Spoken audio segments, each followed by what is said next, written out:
Sir, I'm the skeptic. Sir, you about this fact that we should enhance our competence. So, how do you start this process? IIT is a beginning.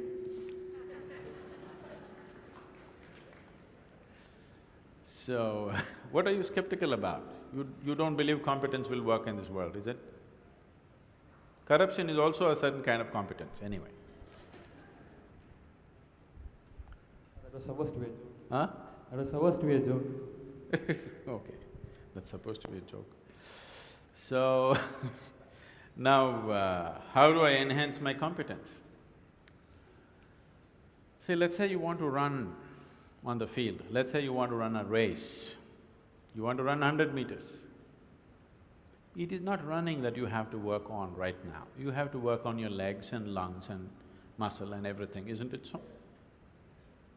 So, if you want to become a great engineer, yes, definitely an institute like this is crucial on one level. But any number of people might have come here and gone, not all of them became great engineers. Though they might have produced hundreds of great engineers, still not all of them will become, simply because of their own individual attitudes and competence and whatever else, isn't it? So, whatever the institute can do for you, it is doing. One foremost thing that you need to do is to enhance your own physical and mental capabilities. Because if you want to be a good engineer, you need a working brain.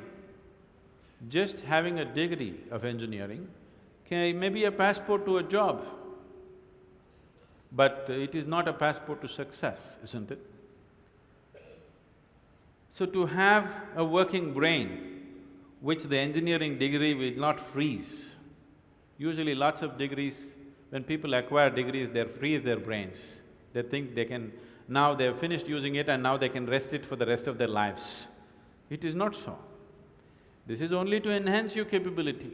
This is just an organized effort.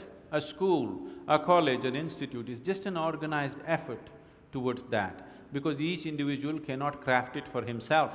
That is why an institution. Otherwise, an institution has no other purpose. It is here to just organize that possibility of you striving to be of a certain competence. But that is a mass application. But as an individual, your most important thing is you as a human being, you are functioning at the fullest level. If that has to happen, there are other dimensions which one needs to explore.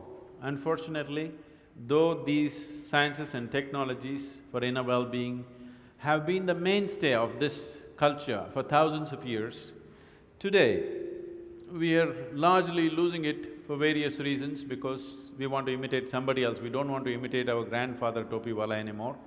We want to imitate the hat seller from another country. Because of that, we are losing those things, but we should not. We have to bring it back into our lives. This is very much a part of the way the culture itself is structured, that it is all about the human being. See, this is the only culture which talks about, which even an illiterate person in this culture is aware of, that you can actually evolve to another dimension of existence.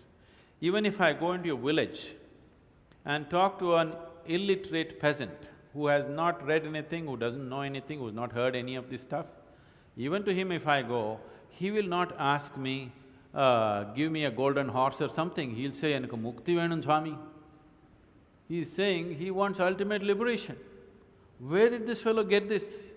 Nowhere else on the planet this is possible. Nowhere else on this planet is it possible that an illiterate person is thinking that he can break his present dimension of existence and go to another place, whatever that place is. So, this was bred into our culture so deep, we should not lose it. It was not just the idea, there are technologies to become free. If you became free from the process of your body and the process of your mind, if you can sit outside of it and work it, you would work it brilliantly, do you understand? You would be able to use this body and use this mind only when you are able to not treat it as myself.